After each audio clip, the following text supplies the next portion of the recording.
Assalamualaikum warahmatullahi wabarakatuh. Shalom, Om Swastiastu. Namo Buddhaya. Salam kebajikan. Selamat datang kembali di YouTube channel Padepokan Malam Kliwon. Betul. Nah, di episode kali ini teman Kliwon ternyata ada yang pengen ngirimin ceritanya nih.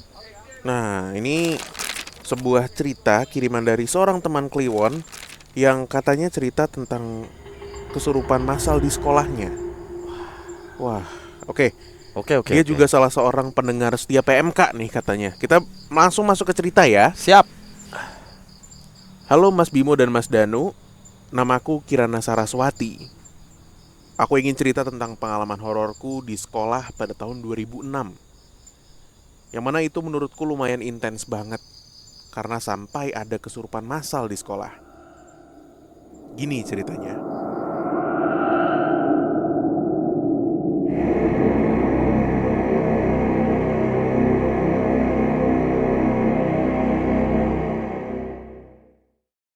Pada tahun 2006, sekolahku sedang melakukan renovasi pada beberapa bagian sekolah.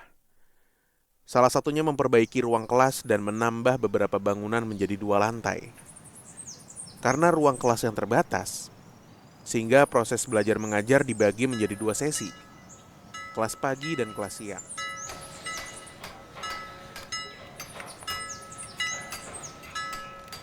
Asik banget ya sekolah siang. Baru bangun masih bisa males-malesan dulu sama ngerjain PR. Hehe.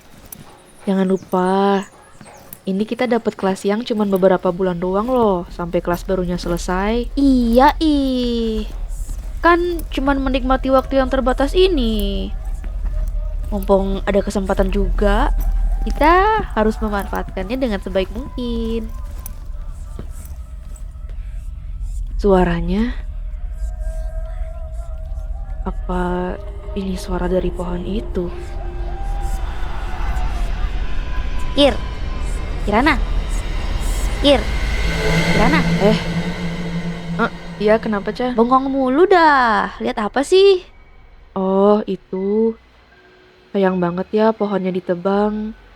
Padahal kan bisa dipakai untuk neduh biar nggak panas.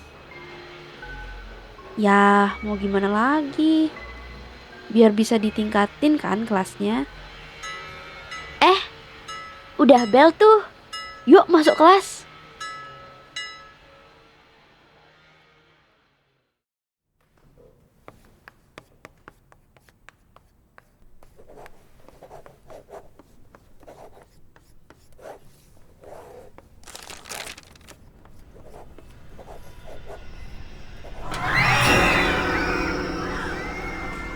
Loh, kenapa itu? Teriak-teriak kayak orang kesurupan aja. Anak-anak, tetap tenang ya. Kok bulu kuduku merinding ya?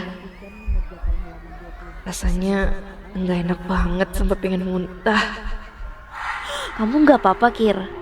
Oh, enggak kenapa, Cah? Kira-kira kelas sebelah kenapa ya? Kayaknya gaduh banget. Ini kayaknya kita bakal pulang cepet deh. Kelas sebelah ada yang kesurupan tuh. Kesurupan? Hah? Yang bener aja. Iya, kayak masal deh. Banyak banget tadi yang teriak pas aku ke toilet. Mana rame banget sama guru-guru di sana. Bu Intan datang. Anak-anak, karena kondisi sedang tidak kondusif, jadi untuk kelas cukup sampai di sini ya. Anak-anak bisa langsung pulang.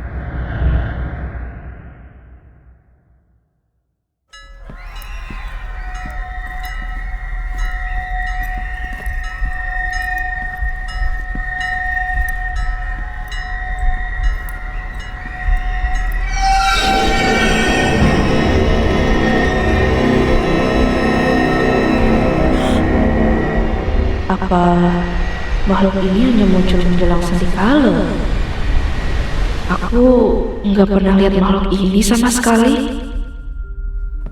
Suasananya nggak enak banget ya sore ini. Padahal pulang lebih cepat ya. Udah, nggak usah dipikirin. Nanti kamu malah tersugesti loh. Iya juga sih. Ya udah deh. Besok jadi ke rumahku ya buat ngerjain tugasnya Pak Dewa.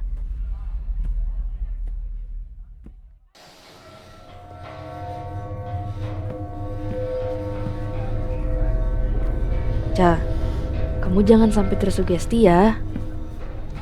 Jangan sampai takut. Tenang aja, Kir. Aku mah jago kalau masalah mengalihkan pikiran. Yeh, itu mah kamu biasanya pas pelajaran. Makanya sering gak nangkep penjelasan. Tapi gimana ya? Minggu ini udah kejadian yang ketiga loh. Gimana kalau selanjutnya kelas kita ya? Ih, kan aku jadi takut. Iya sih. Minggu ini aja udah 3 kali kejadian dalam seminggu. Siswa lain bilang kalau selalu ada ketukan di kaca jendela sebelum kesurupan di kelas itu terjadi.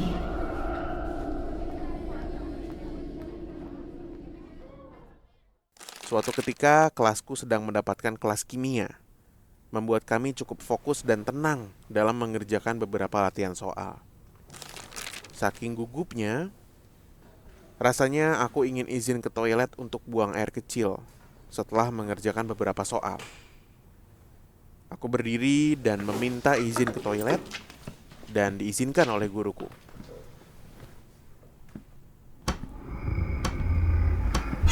Sial, aku nggak berani lihat ke belakang.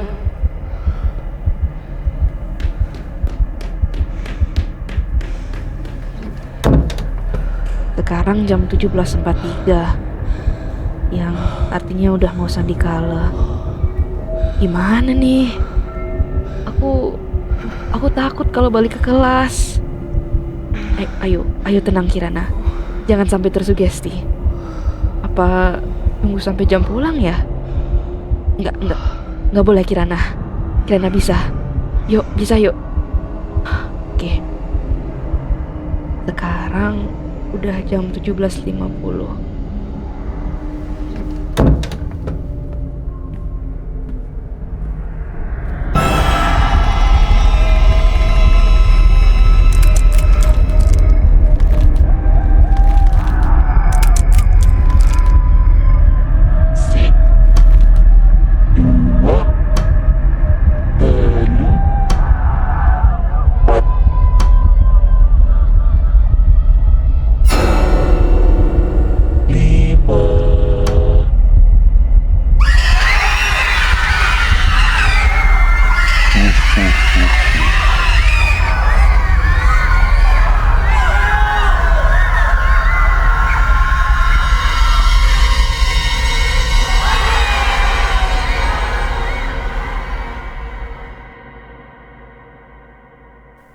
Benar saja, kelasku mengalami kesurupan massal pada sore itu. Selebihnya aku nggak ingat apapun setelah makhluk itu melewati tubuhku yang masih mematung di koridor, selain suara keriuhan dan teriakan dari kelasku. Beberapa hari setelahnya, sekolah diliburkan selama 2 hari karena pihak sekolah akan menggelar upacara untuk menghentikan teror ini. Beberapa tokoh agama didatangkan, serta rentetan upacara agama dilaksanakan. Dari komunikasi yang coba dilakukan, penunggu pohon mangga yang ditebang itu marah karena rumahnya dihancurkan dan gak dilakukan izin sebelum pohon itu ditebang.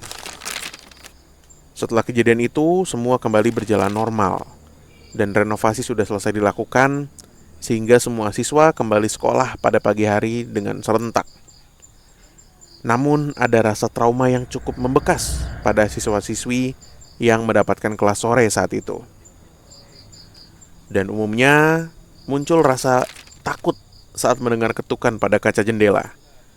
Walau sekarang sudah menjadi lelucon semata. Namun, makhluk tersebut tak sepenuhnya pergi. Sesekali aku melihatnya berjalan di koridor pada pagi hari saat belum banyak orang yang datang. Atau bahkan berdiam di toilet.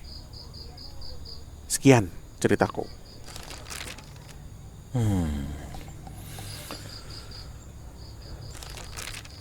Sandikala nih jadi kepercayaan yang cukup universal berarti ya. Betul. Nggak hanya di Bali ternyata ya. Tapi yang menarik dari cerita ini, momen kesurupan massal itu selalu ditandai dengan adanya suara ketukan.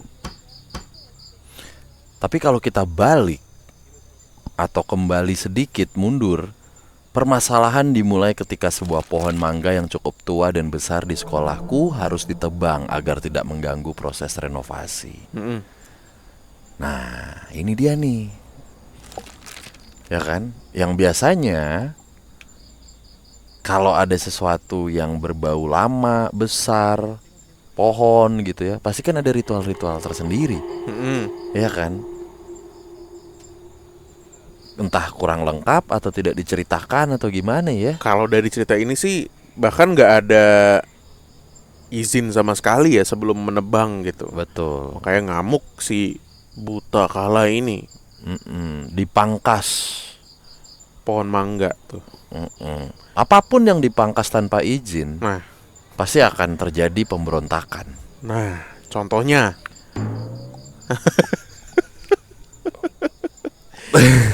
ini baru pohon mangga yang dipangkas. Bayangin kalau sarung mangga. Wah. Itulah tadi ya cerita dari Kirana, teman Kliwon. Sepertinya di Bali ya kalau dari ceritanya. Iya.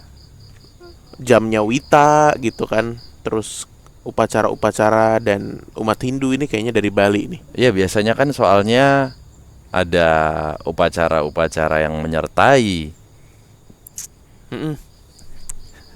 Oke, kita ketemu lagi di video berikutnya. Dadah.